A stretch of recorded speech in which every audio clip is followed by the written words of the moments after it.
Yeah, it's really exciting. It's been a 5-year journey to this point for both of us, through 2 different seminaries and a lot of studying, a lot of experiences, certainly a lot of surprises and things that I could never have imagined when we started this. But yeah, it's a great honor and really looking forward to it. Yeah, I think similar sentiments.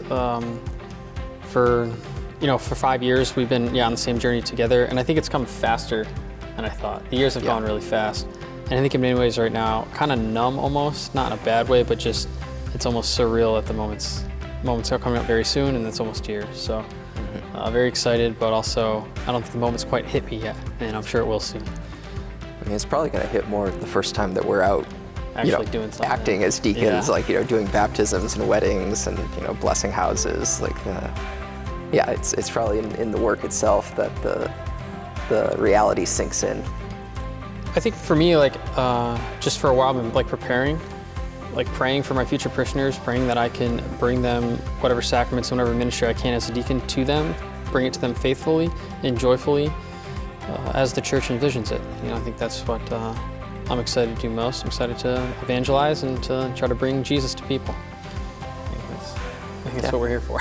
Yeah, pretty much. We're a deacon can do a lot of teaching opportunities, a lot of just sharing the lives of the parishioners, being with them at when they're preparing to get married, when they're getting ready for funerals, baptism prep, and it's a great opportunity. And I just pray that God makes the time fruitful and blesses others through us and allows us to learn a lot and prepare for the rest of our lives of ministry together as we go through this summer and our first assignments. Yeah, I agree. And then for me also, I think of preaching. The first thing that comes to mind is as deacons we can preach, so figuring out what's the best way to preach, how does that kind of work, and doing it for the first time. I think I'm always going to remember that. I'm always going to kind of remember my first couple homilies and how those kind of work and how to actually get things across to people well. And so I'm sure it's going to be training wheels at first a little, but we've practiced a lot, so I think we're ready to go. But I'm looking forward to seeing how my first preaching kind of goes and then carrying that through. I think the rest of my preaching I'll kind of remember how I first started with preaching. Yeah, on this Saturday, Mitchell and I will be receiving the Sacrament of Holy Orders, which it is how you become a deacon and then become a priest, but it's a sacrament.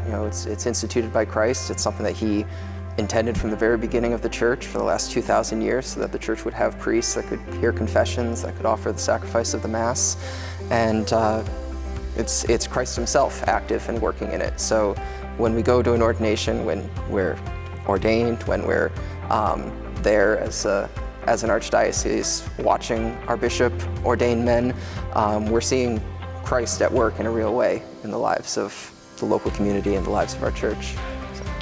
And along those lines, Martin and I, we invite you guys to come. It's a beautiful liturgy. If you've ever been to an ordination, now is a great time. And we're all one body. We're all Christians baptized in the one body of Christ. And it's beautiful for all of us to come together under the same roof, the Cathedral of St. Joseph in Hartford, to celebrate a beautiful moment for our local church, which is the ordination of 2 new deacons and 2 new priests. And to do that together as Christian people is a beautiful opportunity for us to worship God together and to thank Him for His fruits, which is Him offering us more clergymen. We look forward to seeing you there.